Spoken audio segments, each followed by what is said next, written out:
Cowboy fans, you know who this is, Cowboy Legends for Life, coming back at you again with another video. In my hopes that you loved the last one. And listen, I want to say this real quick.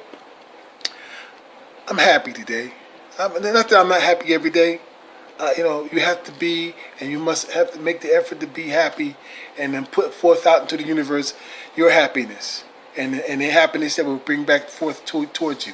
That's the truth, okay? What I'm saying to you though is this. Excuse me, get a little better light in here. Well, hold on. Give me a second. Give me better light in here, real quick. Better light. Oh, that's a little bit better. Not too bad, but anyway, what I'm saying to you is this: that I just got word that Jason Witten, okay, one of the most surest hands in the annals of football, NFL, is coming back to the Dallas Cowboys after 1 year in the booth. All right, and I gotta say, I think that's a good move. That's a good move because considering the situation, the Cowboys' offense and the Cowboys' personnel has improved in this since 2017 to now 2018. Jason Witten would be a great addition coming back to the Dallas Cowboys, and the cap hit won't be that bad at all. It'll be like $3.5 million, I was told. But that's great, and we need that because we need him. We need him to help teach the younger ones how to really get open, how to really, how to be a master at getting open. And then nobody in the NFL when he was playing got open better than Jason Witten. I don't give a damn who you can name. You can name Ertz. I like Ertz. You can name Dallas Goedert, and Dallas Goedert is a rookie. He looked good. My own pick on the Dallas Cowboys. Now I'm thinking Blake Jarwin. He looked decent. He came on strong in the second half of the season. Okay, and you can name a tight end if you want. I don't care. Just name one. And I'll tell you what. Now you can get Kelsey and all those others, and they're talented. They're great. They got a lot more speed. They're young, but no one was at master of getting open and finding creases better than Jason Witten. And that's coming back. And if they can keep him for just a couple of seasons. Forget about being a year, just 1 year. It must be for a couple of seasons, okay? That way he can now help with the tight end situation with the Dallas Cowboys because he's a family player. He ain't just a player. He's a family player like so many of the Dallas Cowboys players that are on that team. So hats off to Jason Witten making the move to do it. He said the urge to play was too strong, and knowing the situation that it is, he looked at it and evaluated this great defensive team, Chris Richard taking over at the defensive coordinator, and all those other things, and all those other factors, and the fact that I don't think he was too crazy about Linehan either. You know what I'm saying? That probably was the reason why he retired in the first place. So we don't know that yet. He may not admit to it, but Jason Witten is he's a class act. So thank you, Jason, coming out of retirement. I think he was the third or fourth. I think remember being the fourth all-time leading receiver in the NFL history. Now he's about to add to that. He may become the third. So we'll see what happens in the next couple of seasons because he's going to play a couple of seasons. He only played 15 years. There's people who play longer than that. Okay, much longer than that. Jerry Rice played over 20 years. He played over 20 years. So Jason Witten can do a couple of seasons. He may have the speed that he once did. He wasn't as fast when he first started. But you know what? Like I said, don't nobody find creases and get open better than Jason Witten. And nobody helped to get with that fact that Dak Prescott, who he connected with very well. So it's gonna be awesome. I'm happy for that. I want to add another thing to also state that the Randy Gregory situation, and of course, what's the other guy? David Irving. I don't give a shit. If you didn't have the wherewithal to know what the situation is, and if you didn't care enough for your fucking team, your teammates that you just let down, doing the same thing, knowing that if you continue to do the same thing, it is a spike of insanity, then we don't fucking need your ass. Okay? So I don't care if everybody wants to try to get him back. We don't know the situation fully yet. So I'm looking forward to hearing what happened with Gregory, with Randy Gregory. But David Irving, I don't want to see his big dumb looking ass again.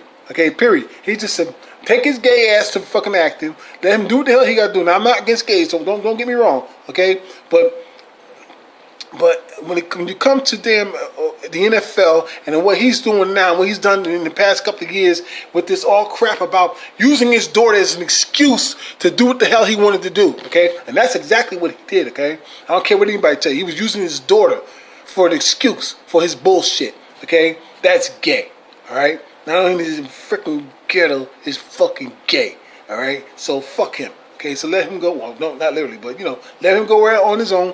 I don't care. All right.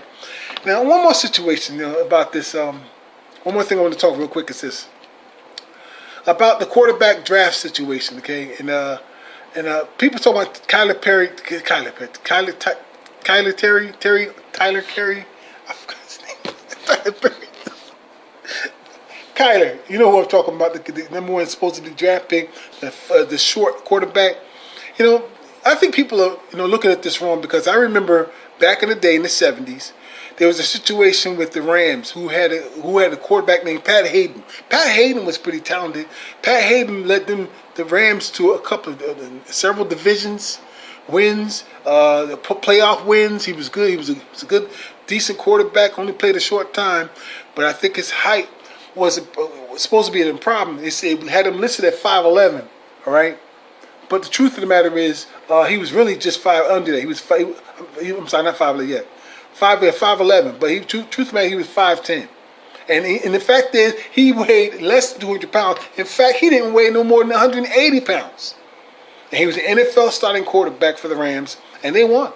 They beat the Cowboys a couple of times in the playoffs, okay? And they won, okay? So, but the big game that made him to the Super Bowl, Cowboys did that to them the year before, and then they came back and did it to the Cowboys the following year. So, with Roger Staubach at the helm. So, but that's the situation is that, as you're looking at it, as that. I think that people are making too much of a big deal about a quarterback's height. Now, look at Doug Flutie. Doug Flutie was short as hell. Look at his height. Well, his height did. But Doug Flutie was a successful quarterback, whether you want to look at that or not. He went to Canada. He became successful. Came back. After he left college and came back to the NFL, and he was pretty damn good. What he did in the NFL, okay, for the little time he played. So this short quarterback and his appearance as a tall quarterback, what does that mean? What does that matter? There are tall quarterbacks who didn't do jack shit. Most of them didn't do nothing. Most of them wasn't even good. When you think about all the drafts that came into the NFL, tall quarterbacks didn't do a damn thing. All right, so. It's how well you're built. Now, the reason why Pat Hayden didn't play long enough, because he was, like I said, though he was only 5'10", in reality, NFL was giving him a blessing because they made him 5'11", trying to make him decent, but he wasn't. He was only 180-something pounds, that's all. He got beat up pretty good, all right? So, he retired early. And, so... But don't let nobody tell you about a quarterback just being short. I don't know where that came from. Then you got tall quarterbacks. Like I said, you got short quarterbacks who are short, and they play better than people who are tall. So the draft is just crazy. That's all.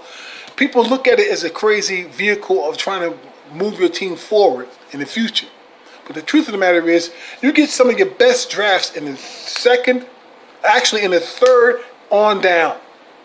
The best drafts you'll get, and you talk about the number one picks and the history of the number one picks, the number 1, 2 picks, and the history of that, from the third round and up and down are the best drafts or the best players that ever came to play in the NFL.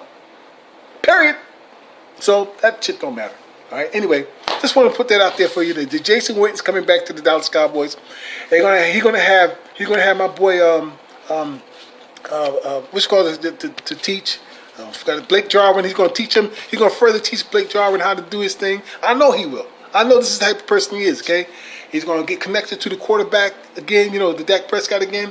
And how they always collaborated together pretty good. Just like my man, what's his name? The tight end, the wide receiver who left the Cowboys, Dez Bryant. He didn't do that with Dez. He didn't do that with Dak. Okay, He didn't collaborate with Dak. He didn't practice well with Dak all the time. He only did it a number of times, okay? And the time they were supposed to get together, Dez Bryant wasn't around. He didn't come to practice. He didn't come to a lot of meetings and stuff. You know what I'm saying? So he left a lot of that. So now he's gone. But I'm saying to you, but Jason Witten, he collaborated with Dak a lot of times. Okay, that's why they always connected really well together. You see now with what we have now with Amari Cooper and Gallup and Beasley, they better bring Beasley back. I don't want his shit because Beasley didn't say anything wrong. And see, if they told the fucking truth, they want to get him out of here. But if they fucking lied, they keep him. If he was a damn drug addict, they're going to keep him. But if he told the truth, they want to get him out of here. See, that's the Jones for you. Okay, so anyway, he's going to stay. He'll be back with the Cowboys. He'll be a slot receiver. He's going to be a dangerous one. Okay, especially when Witt's coming back. Whoa. Okay, Cowboy fans, that's it for now. I'll probably put up another video in a couple of days. See ya. Five ball go the hill.